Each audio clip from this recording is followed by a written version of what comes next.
Reflect in English podcast. Welcome to our podcast, The Deep Dive.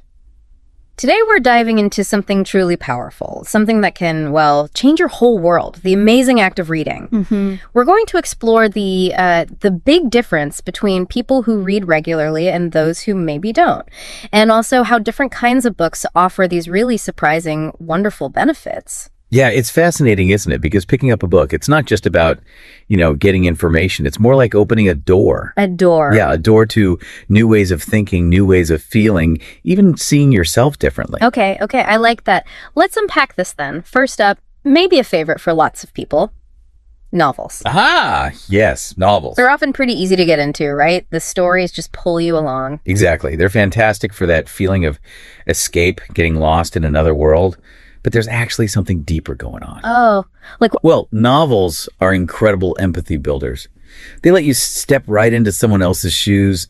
You feel what the characters feel, their joys, their sorrows. You might find yourself, actually crying with them or getting properly angry at a villain. Yeah, I've definitely felt that. Right. And if we connect this to the bigger picture, reading novels lets you sort of quickly live many different lives. You experience so much, all condensed into a short time. It expands your understanding of people. So it makes you better at understanding real people, too. Absolutely. It builds that theory of mind, understanding that others have different thoughts, feelings, intentions. It's like practice for real life. Interesting. Okay, so from fiction to fact, here's where it gets really interesting for me. Learning from real lives. Let's talk about biographies. Yes, biographies.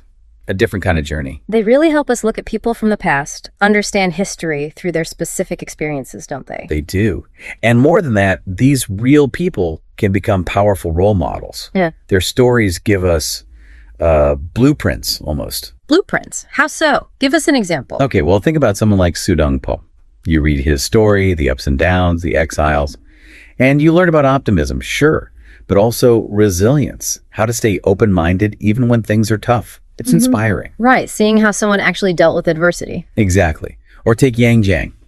Reading about her life, you get this real sense of family warmth, but also what true education means. Which is? Well, teaching by example, living with integrity, that kind of deep learning, not just facts. Gotcha.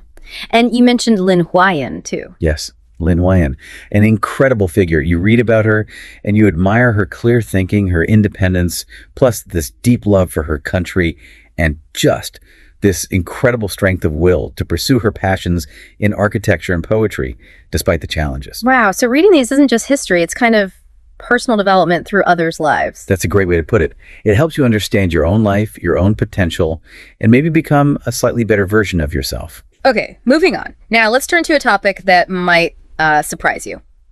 Psychology books. Yes. I have to admit, sometimes people hear psychology and think, oh, that sounds maybe a bit dry, academic, maybe boring. That stereotype definitely exists, but honestly, one good book, something like, say, social psychology, can completely flip that idea. It can be absolutely captivating. Really? How? Well, this raises an important question.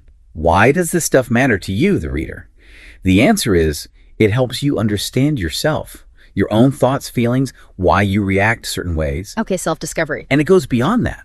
When you start to understand why other people do what they do, maybe why they get defensive or why they procrastinate, suddenly getting along with them becomes, easier. You have more insight. So better relationships? Potentially, yes. Because you're seeing the underlying mechanics, maybe the cognitive biases or social pressures at play. It builds empathy and understanding. It's practical. Practical psychology. I like that. Okay, next up, a subject that's, let's face it, important for everyone. Books about money. Right. Money. Often a tricky subject. Definitely. Lots of people might feel intimidated or think it's just for, finance bros. Yeah, that's a shame. Because the core idea in many good money books is actually quite profound. It boils down to this. You basically only earn money within the scope of your understanding. What do you mean? Every penny you make, fundamentally, comes from what you know. Your understanding of how things work, the value you can offer, and conversely, every penny you might lose.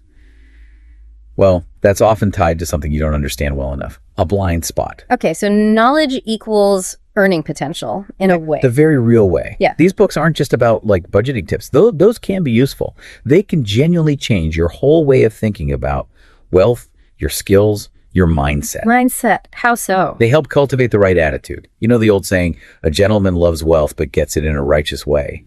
It's about building wealth ethically, providing real value, not just chasing quick gains. It's about understanding things like compounding good debt versus bad debt. Yeah. It's empowering. Right. Shifting from maybe fear or confusion to understanding and ethical strategy. Exactly. Okay, let's journey back now. Way back. History books. Ah, the long view. Yeah, sometimes you read history and think, wow, we humans are just tiny little waves in this enormous river of time. It's humbling, isn't it? And that's precisely one of the biggest benefits. Reading history drastically widens your perspective. Yeah. Your own problems, your own era, they start to seem a bit smaller, maybe more manageable in the grand scheme of things. Like zooming out. Exactly like zooming out. When your perspective grows like that, your worries tend to shrink. You see patterns. You see how others navigated huge crises. So it makes you wiser. I think so. It's like taking a little boat trip down that river of time, seeing empires rise and fall, seeing incredible ingenuity and folly. It definitely helps you become more open-minded, clearer in your thinking, less likely to just react based on the immediate moment. That makes sense. But where do you start? History's huge. That's a good point. What's fascinating here is that you don't need to rush or read massive tomes right away. Start with accessible books, maybe focused on a period or person that interests you. Really understand them before moving on. It builds gradually. Good advice.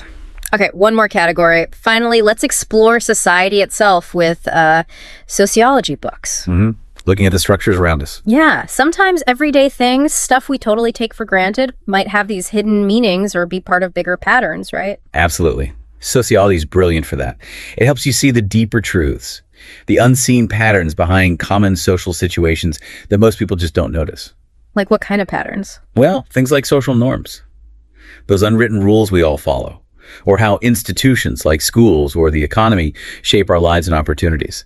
It helps you understand why society is structured the way it is, the forces at play. So it gives you like X-ray vision for social life. Sort of, yeah. It gives you new ways to think, new frameworks for understanding. It helps you see life more wisely, I think, and definitely in a bigger context.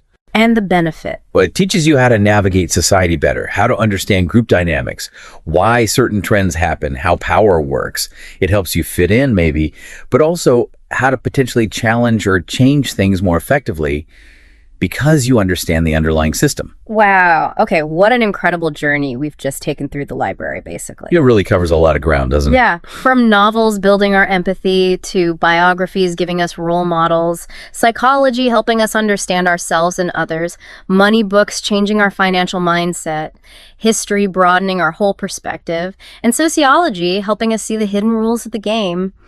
It really seems clear that reading, it just makes a huge transformative difference in a person's life. It really does. Yeah. If we connect this back to the bigger picture, reading isn't just a hobby, is it? It's a way to constantly grow, to keep learning, to adapt. It's fundamental to understanding the sheer complexity and richness of, well, being human. A key to a richer life. I like that. So thinking about all this, what does it mean for you listening right now? What if you picked up just one book this week, maybe from one of these areas we talked about? A novel that pushes your boundaries, a biography that inspires you, maybe a psychology book that makes you think, that's why I do that. What new world might you discover? And how might that single act, that one book, start to change your life today? Something to think about. Thank you so much for joining us on this deep dive.